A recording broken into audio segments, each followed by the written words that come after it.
Vous faites bien de préférer Matin d'Éden avec Ahmed Arikpa en cette belle matinée de lundi 28 mars 2022. Sansar s'installe chez vous et autour de vous. Sansar, c'est avec Fidèle Anator, le baobab béninois.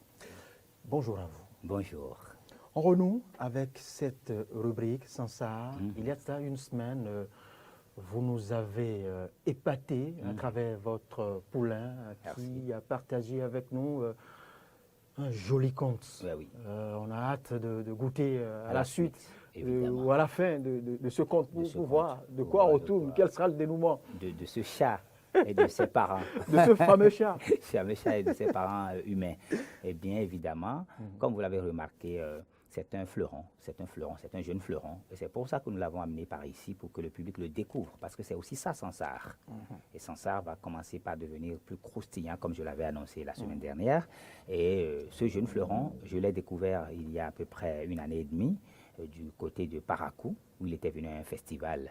Il fréquentait à Ndali et il a fait son baccalauréat. Après le baccalauréat, je l'ai récupéré. Et il est à l'université ici, mais en même temps, il fait en parallèle les cours de conte avec nous à Adjouroué, qui bientôt, évidemment, le centre d'excellence deviendra Adjouroué d'ici quelques années, pour que des enfants viennent apprendre les arts de l'oralité, passent des examens officiellement, viennent apprendre du textile, viennent apprendre d'autres arts et métiers, pour pouvoir être des hommes pleins et avec ce métier-là, pour pouvoir arborer ce métier dans leur vie. Et c'est très important pour la nation béninoise. C'est comme une école alternative qui va naître d'ici quelques années. Et donc, ce fleuron, il est là pour nous donner la suite de ce conte-là avec le chat. Et bien, donc, si tu le permets, il va finir son conte. Ce conte, un genre oublié que vous tentez de ressusciter Évidemment, en nous. parce que c'est très important. Si vous rentrez à Adjouroué, vous comprenez que la convivialité d'antan, nous essayons de la restaurer, puisque c'est là toute la vie, toute la sociologie se fait là, autour du feu, au clair de lune, où on apprend la tolérance, on apprend l'acceptation de l'autre, on apprend à marcher sur les principes de la vie. Justement. On apprend les vertus de la vie. On nous donne des histoires, même des fois, des histoires sont même inventées spécifiquement pour permettre de protéger l'environnement. Oui, parce qu'au bout, il y a toujours une belle leçon. Et quand on dit par exemple qu'il ne faut pas aller pêcher parce qu'il y a un esprit zangou-zangou qui plane sur l'eau, mais c'est pour permettre à ce que les poissons grossissent et qu'on en jouisse encore. C'est du beau, cette école-là, et qui est délaissée. Malheureusement, mais heureusement, Adjouroué est là, le centre d'excellence est là et nous espérons toujours le soutien de la maison et nous remercions vraiment une fois de plus Eden de nous offrir cette occasion, cette très très belle occasion de pouvoir nous exprimer à travers ce métier que nous arborons et c'est ce village de contes que nous valorisons à travers ces fleurons comme Fernando qui va encore s'exprimer pour nous aider à reconstruire un peu le futur à partir du passé et du présent. Bonjour Fernando. Bonjour monsieur le journaliste. Et merci encore une fois d'être des nôtres. C'était formidable il y a une semaine. C'est cette belle histoire que vous partagiez avec nous. La suite maintenant. Oui. Alors aujourd'hui on va donner la suite de l'histoire. Alors on disait que le jeune Sénat a été inscrit à l'école. Sénat est inscrit à l'école. Le maître du village l'accepte. Il devient un élève très brillant. Ah oui. Les années passent. Un élève ou un chat-élève? Un chat-élève. Les années passent.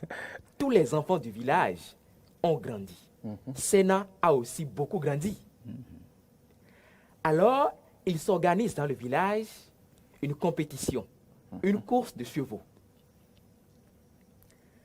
Le gagnant de cette course choisira la plus belle des jeunes filles du village. Wow. Sénat, en apprenant la nouvelle, décide aussi de participer à cette compétition. Son papa essaie également, comme toujours, de lui raisonner, mais il n'a rien compris à ce qu'on lui disait. Il décide de participer. Alors le papa lui prépare un bel étalon, un beau cheval. Sénat provoque la surprise en arrivant le premier. Wow. Tout le monde criait « Ouah, ouah, ouah, Sénat est notre champion, Sénat est notre champion !» Hélas, aucune des jeunes filles du village n'accepte de le prendre comme époux. Oh là là. Alors, Sénat tout désolé, saute jusqu'à son lit, décide de ne plus s'alimenter et de s'enfermer pour toujours. La maman, désolée, le lendemain prend un panier et décide d'aller lui chercher une fiancée. Le panier garni de beaucoup de présents. Elle était en train de faire cette course et heureusement, elle a trouvé une épouse, une fiancée pour son garçon. On fait les démarches nécessaires pour que la fille soit épousée. Pendant la nuit de noces, on introduit la mariée dans la chambre nuptiale et la mariée était là en attendant patiemment son époux. Sénat, juché quelque part au plafond. Sénat le chat. Sénat le chat, juché quelque part au plafond, tombe dans les bras de la mariée. « Hé, un chat, un chat, un chat !»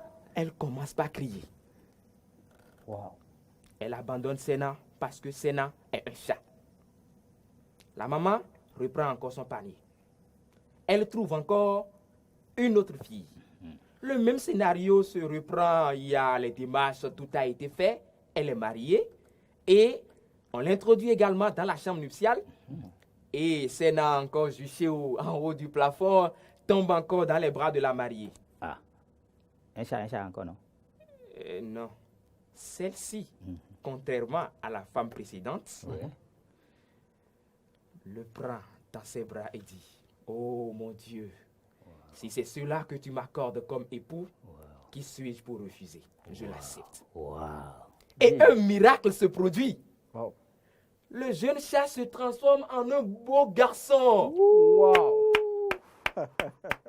La compassion et la douceur que la femme a manifestée à l'égard du Sénat a fait qu'il est devenu un bel homme.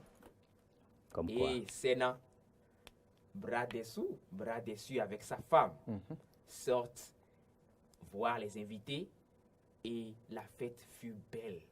Ah oui. Vous pouvez me croire, parce que moi-même, j'y étais. Fernando. Merci, Ben, voilà. Fernando. La douceur. Merci pour le dénouement, la fin de cette histoire. J'avais vraiment hâte de savoir ce qui se cachait derrière dans cette deuxième partie, ce que comportait ce conte. Ouais. Vous voyez, on le disait tantôt que chaque conte comporte une leçon. Une belle leçon. Et là, il y a une leçon à la jambe belle féminine. leçon. Ah oui. Vous y avez insisté. Ouais.